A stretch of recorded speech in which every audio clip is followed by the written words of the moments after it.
Hello and welcome to the Gooner Talk, back again with you guys for another episode of what is the Arsenal Transfer Show. Joining you every morning at 8 a.m. UK time. Hope you're doing good. Hope you're doing well. Thank you as always for making this a part of your morning.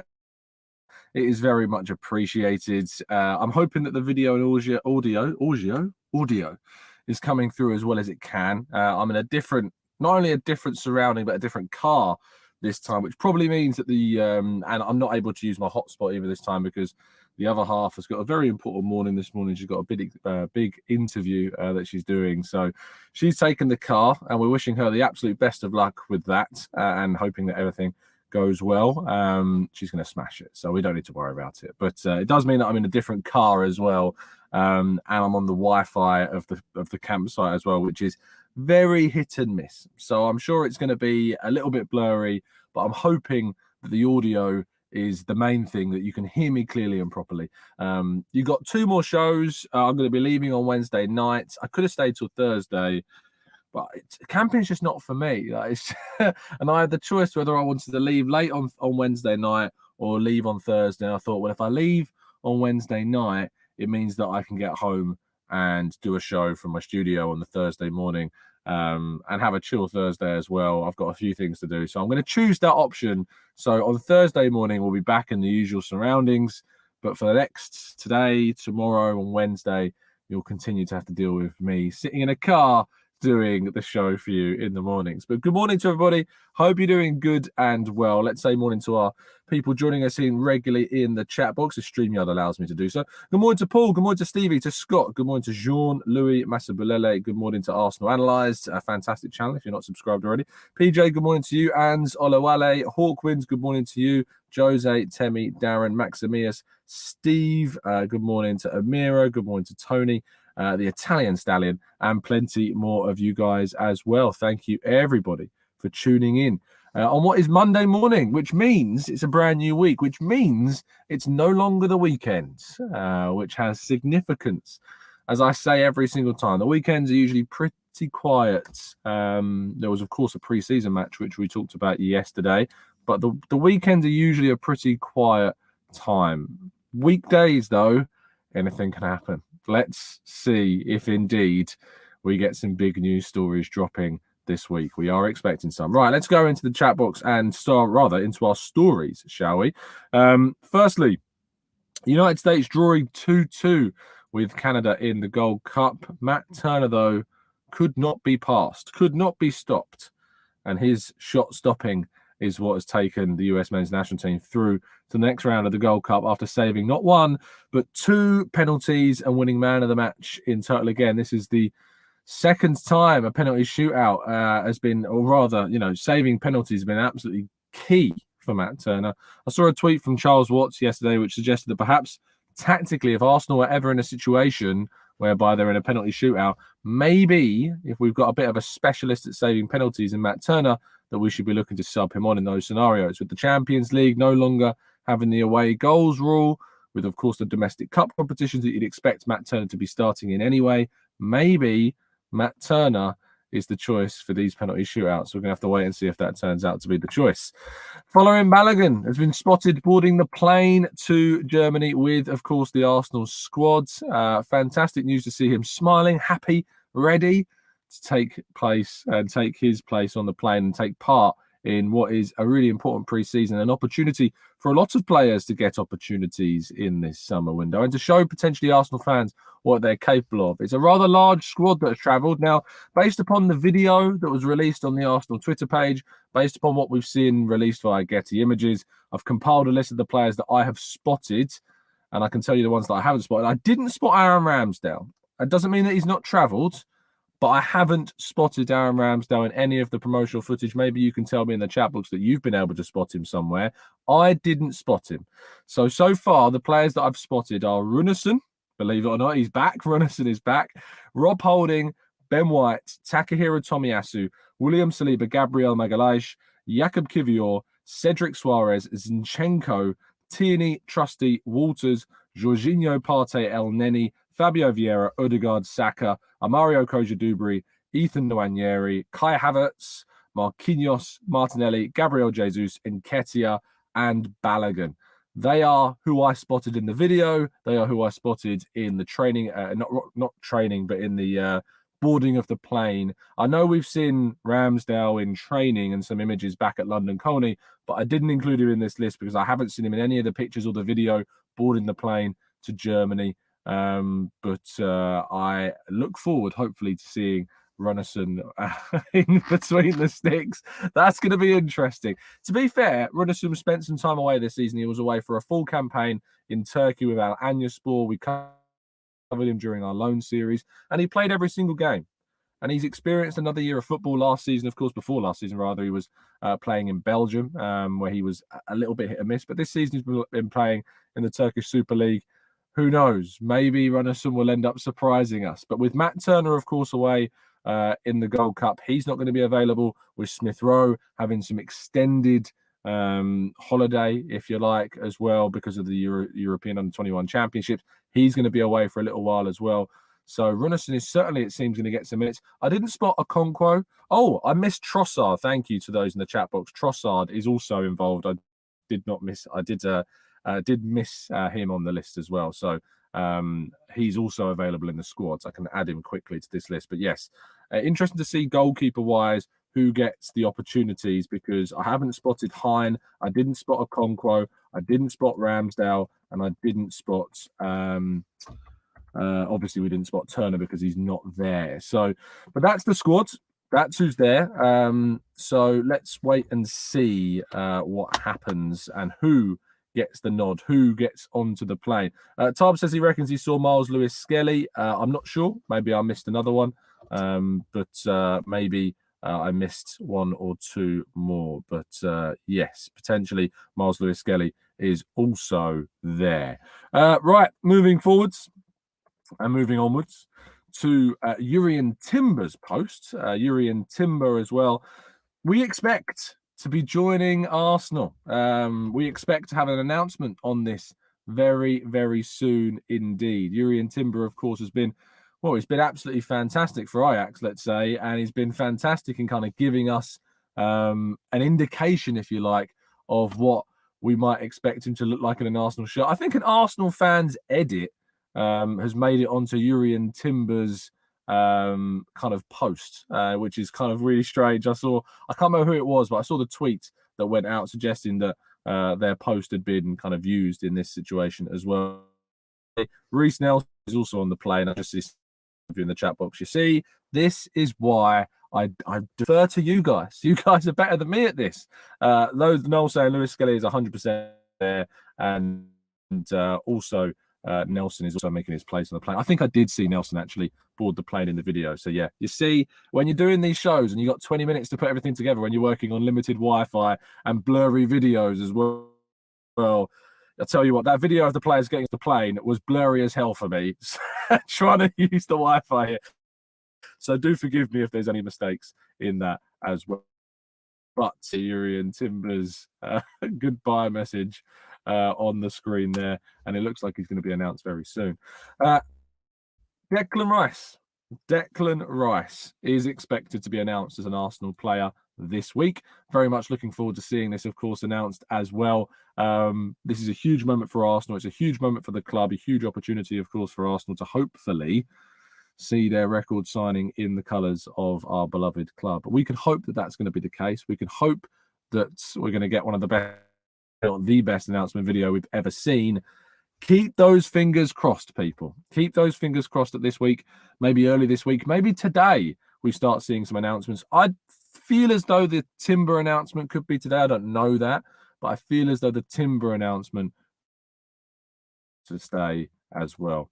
And lastly, our headline story of the day, according to Fabrizio Romano, Dusan Vlahovic, remember him? Yes, Dusan Vlahovic could indeed be leaving Juventus this summer. Arsenal were heavily linked to him last year in January. Didn't end up getting the player because he went to Juventus from Fiorentina. Could Arsenal revive their interest in the player now that he is potentially available? Of course, we're going to have to wait and see who ends up moving for him, if indeed Juventus allow him to move on. But if Arsenal are to lose Folarin Balogun, if they are potentially to lose Eddie Nketiah, I don't think that'll happen. But if it is, Arsenal would certainly need to go into the market and pick themselves up a striker. Could Dusan Vlahovic be that player? I guess only time will tell. But he's certainly an opportunity that could be available on the market this summer and could be leaving Juventus this transfer window. Right, let's move to part 2 and your questions right after.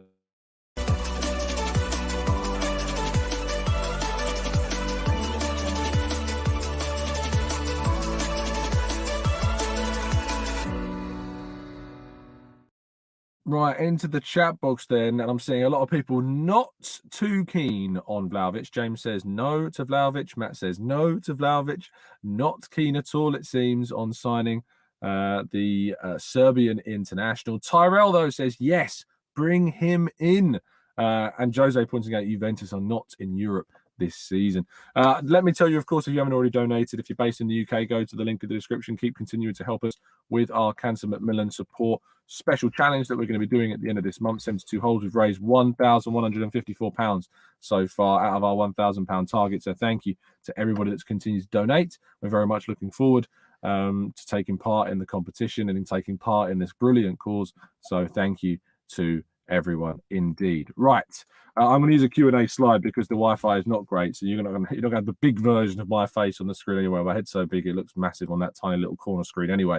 But Q&A time. Let's go into the chat then and tackle some of your questions. Let's go to Darren. Says, Tom, even if Partey stays, another midfielder is surely needed, whether it may be Lavia or someone else. Another forward such as a Simmons or a Diaby would be great as well. Hard pass, though, on Vlahovic. I don't think there's the necessant need to bring in, another midfielder if indeed Partey does leave. I think, if Partey does stay, I think that means you've got El Neni, Jorginho, Partey, Rice, who can all play in the 6 and the 8 roles. Havertz is being touted as a potential partner for Martin Odegaard. Martin Odegaard is obviously another option. Smith Rowe, Fabio Vieira, all of those players, all of them are opportunities for us. So I think combined, we haven't necessarily got a massive need to bring another one in. Of course, there are still other players involved. Miles Lewis-Skelly, who you guys are assuring me is on that plane to Germany, is a very highly rated central midfielder as well. And so perhaps Patino, whose future is still undecided at this point, has no indication of leaving. That said, he's not been on the plane. I don't know if he's been involved in England youth action. That might be why it's kept him out of potentially any efforts in early pre-season. I know that the youth teams in international level, like under 18s, under 19s, were also involved. So perhaps that's why he's not got on the plane to Germany. Let's go. Matt G says, are Rice and Timber allowed to train at London Colney before they are officially announced? I don't think so in this case. We talked before about when Reece Nelson's contract expired, how he could still train because he wouldn't be under contract, but you can give special dispensation. I don't think you can if you're not officially registered. That said, players can be officially registered and not announced as players yet. So they could already be registered. We never know. We're waiting for an announcement on those players. What I would say is that Timber was actually spotted back in Amsterdam. I think it was yesterday or the day before. He was watching a Ajax pre-season game. So he might be traveling out to Germany later. But it'd be great to see both of them involved some way, somehow, in the fixture on Thursday. Let's go to Jack is the Truth, who says, Tom, shouldn't we be looking at competition for Saka, not just cover? Seems like we aren't even looking anymore for a left-sided player. I don't think a left-sided player is on the agenda at the moment. We've got a lot of players who can play on the left-hand side. We've got Martinelli, Trossard, Smith Rowe. Havertz could argue play there if you wanted him to. You've got Reece Nelson that can play there also. And I think Nelson being signed up to a brand new contract is certainly an indication that they are seeing him very much as a competitor as well to Bukayo Saka. The problem with signing a player to compete with Bukayo Saka is that they are going to be very expensive. Very, very expensive indeed. There aren't many players out there that can compete, if any, with Bukayo Saka. Moussa Diaby is the obvious choice. But I'm not sure Arsenal are going to go out and spend 80 million euros in this window on him this window, especially when they've just renewed Reece Nelson's contract. Slingshot Dave says, I think Vlahovic would be perfect for our system. Do you think it would cause unrest in the squad? Can't see Jesus alone and Nketiah and Balogun, though, being happy. I mean, at the end of the day, if you are in a squad that is signing a brand new player in those positions, there is an element of it's your job to play. It's your job to compete. Smith Rowe was talking in an interview recently about Kai Havertz joining, and he said that it's football and he has to fight for his place. He has to do what he can do to get into the team. So no, I don't think we can have any qualms about, or rather, I don't think any of the strikers would have any qualms about him joining. They would have to fight for their places. So it's as easy as that. Trevor says, Tom, stop worrying. We got a show and that's all we need every day. Well, I appreciate that. I can't help but worry. I want to make sure I put on the best show possible for you guys. And having technical limitations is always going to be a little bit of a bugbear for me. But no, I appreciate the kind words, mate. Boss says, I know that Simmons wants game time, but you definitely can't turn down the Arsenal project, right? I mean, you can, and players have done. But, I mean, for me, Xavi Simmons is too good of an opportunity in the market not to sign. If it was up to me, I'd be going to PSV and slapping down £25 million on the table, seeing what they do with it. PSG have already activated a €6 million buyback clause. So it's within their rhetoric, of course, to accept perhaps a lower fee for Xavi Simmons from somebody else and allow him then the opportunity to choose where he wants to go. Let's wait and see. Let's wait and see if that indeed does happen. Jonah says, hey, Thomas, Sky reporting last Friday that Diaby links are real credibility. I mean, again, there's interest in the player. It doesn't mean that necessarily Arsenal are going to move for him. You know, I've reported about the Jeremy Frimpong interest. I've reported about the Ivan Fresneda interest. It doesn't mean that Arsenal are going to go and sign those players, but certainly it means that Arsenal have an interest, have scouted them, that are looking at them, have them on lists of players that they would be hoping maybe potentially to sign if they make the decision to do that. So the links to Diaby certainly are credible because there is an interest from Arsenal in the player, but it doesn't mean that Arsenal are necessarily going to move for that player. It's kind of the way that the transfer window reporting goes is interest. There's hundreds of players Arsenal have interest in, but whether they move for them is the next big step after just having interest in a player. Olu says, hey, Tom, Koja Dubry is an outstanding talent, very rare traits similar to that of Saka and left-footed. He is someone we need to develop. Again, another really exciting young player. Great exercise, I think it was, in the game against Watford recently. You saw his talents on the field, that cut inside, that shot, which led to the equaliser from Marquinhos. Those types of traits are certainly what is needed, you know, to make it at this level. The confidence, the technical skill. So let's see what he does. Let's see how he progresses as a player as well. Let's go to scrolling down a little bit more. Let's go to Paul says, is Coach Dubry the reason Arsenal don't seem to be concerned about buying competition for Saka? I don't think so. I think Arsenal have still always signed players no matter who is coming through the youth ranks. You know, think about in midfield. Patino's been coming through. He's always been highly appreciated, highly regarded, yet we've continued to sign players. Raw Waters, who can play at centre-back and right-back, is really highly thought of, but we still sign Jurrien Timber. So, no, I don't think so. I think, Paul, Arsenal will move for players whether they have a player coming through or not, and the expectation is that those players have to fight for their place and compete if they need to. Let's go to Maximir. Says, hey Tom, considering how expensive and a rarity strikers have become, should we pull out all the stops to retain Folarin Balogun? The man can score, and if he shows the same finishing with the chances we create, you know, anything's possible. And certainly I have been on the side of trying to say we should keep Balogun. I hope that we do keep Balogun. I hope that he fights for a place in the squad this season. I hope we use him and utilise him this season, and I hope that he's given the opportunities he needs to succeed. Let's see him play in pre-season. Let's give him opportunities to play with this team. Let's see what he can do in this side. Let's test if this was just a one-season wonder in France. That is also a possibility, that it could have just been a great season for him. It doesn't guarantee that he is going to be the man to take Arsenal forwards. But let's see. That's what I want most of all, is just to see whether or not he is going to be that guy to take Arsenal forwards in that position. But I'd be much more inclined to give him the chance than I would Eddie Nketiah, who I think has been given plenty of opportunities already. Burns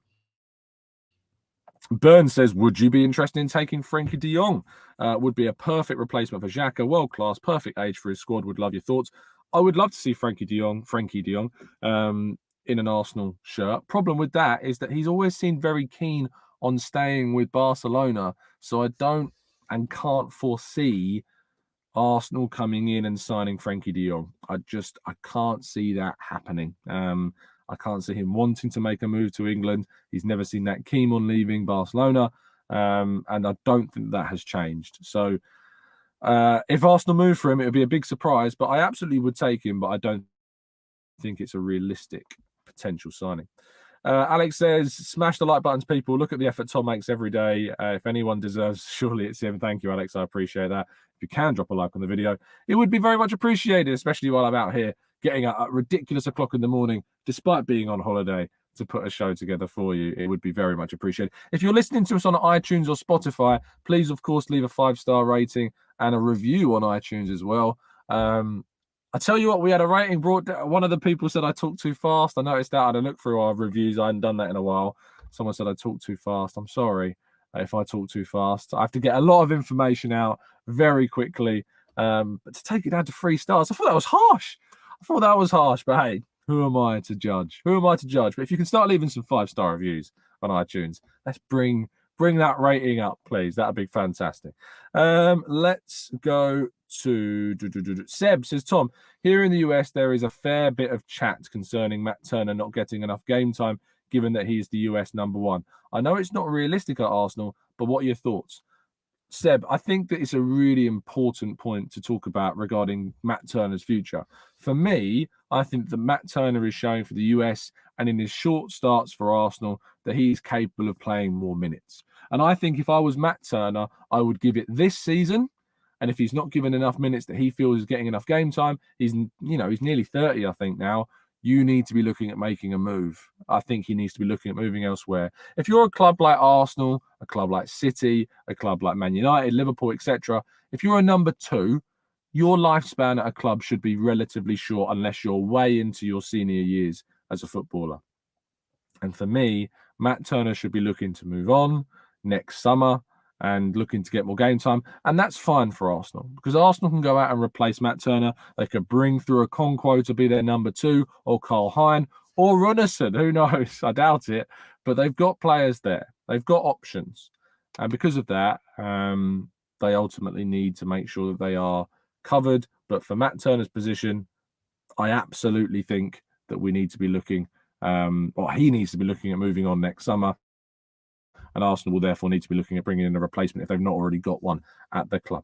RM says, have you watched Simmons play? Even when he plays in the wing, he occupies the 10 and plays like one. I think we rather could use him as an out-and-out number 9 or a dribbling specialist like Vlahovic or MOTM against low blocks. Yes, I have. We've done some insight, some in-depth research. We've done stats analysis pieces on Xavi Simmons. I'd love to see him at Arsenal. He's versatile enough that you could play him instead of Saka, and yes, he would come inside a lot more than Saka potentially does, but I think there's so much scope there for him to play there, to play as a second striker, to play in Ødegaard's role, to play in Xhaka's role. I think he's so versatile that he could play in so many different positions. An 8, a 10, and 7. I think he could play anywhere on the field really for Arsenal in that forward line, in those forward midfield positions. So if you can get him, go and do it, because I think he's too good of an opportunity for Arsenal to miss. Let's go and have a look at, Steve says, is no one in for Holding? He's been an honest, hard-working professional, but not a top 4 player, in my honest opinion. Well, Arsenal have finished in the top 4 with him playing games. Didn't play too many games, but it's important to point that out.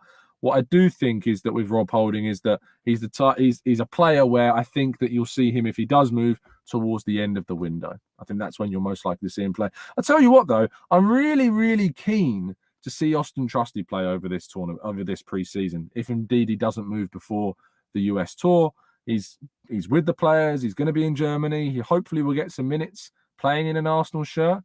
So let's wait and see what happens with Austin Trusty. What I would say is that players that played in the Nuremberg friendly last season, I mean, let's have a look if we can see that Arsenal, was it 5-3 against Nuremberg? It was 5-3 in that game. It was a crazy fixture last year. Let me have a look at the team that played. So Matt Turner, Bellerin started at right back. He left immediately. Raw Waters played right-sided centre-back. Pablo Marie left.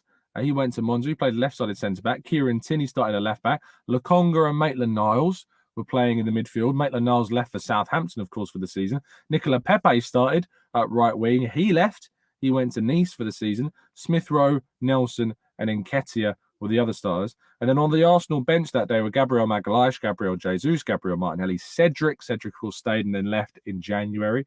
Mohamed El Neni got injured. Balogun, of course, left. He was on the bench and he left to go Torrens on loan for the season. Marquinhos stayed until January, then he left on loan for Norwich. Arthur Okonkwo was on the bench and came on for the second half. He went on loan to Crewe, and then in January he went on loan to Sturm Graz in Austria.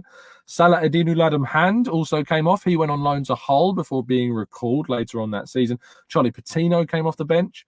He, of course, was loaned out to Blackpool last season. Runarsson was on the bench, and Lino Souza was on the bench as well. So there are certainly players that are going to be travelling to Germany that are not going to be in the squad for Arsenal next season, that could leave well before that. I think that that's probably really telling at this stage. There are obviously players in this squad that are getting opportunity because players like Smith Rowe, players like Matt Turner aren't there. Otherwise, they probably wouldn't have gone. So, yeah. And of course, we're expecting Rice and Timber to be announced very soon. And who knows, maybe they could fly out if they haven't already and join up with the squads. If not, I think the US tour is going to be really telling to see who's gone to that US tour, see who's involved in it. Lucas Torreira flew out and trained with the team, last summer and had no interest in being at the club last season. And he obviously left on a permanent deal to Galatasaray. So, yeah, there's no telling at all, Steve, in what's going to be going on with who's going on the tour and then who's going to leave. We really, really, really don't know at this stage of play. Do you think, says MRM, that we're done in terms of incoming transfers? Also, is there anyone else that you would bring in? No, I don't think we're done. As I've reported, I think there is interest in a right back. We know that there's interest potentially in bringing in a wide player if an opportunity arises. And I think depending on what happens in outgoings, you could see another central midfielder potentially brought in. I don't think Arsenal are done. I think Arsenal are still active in the market. I think we might have to wait a little bit before things happen, but we are still very active indeed. Right, we're going to end the show there. Thank you, everyone, for tuning in. It's very much appreciated. Do drop a like on the video. Subscribe to the channel if you're brand new to it as well, and drop a like. Leave a review on iTunes and Spotify as well. But thank you to everyone for tuning in. It's been an absolute pleasure. Hope you have a fantastic start to your week. And as always, up the Arsenal.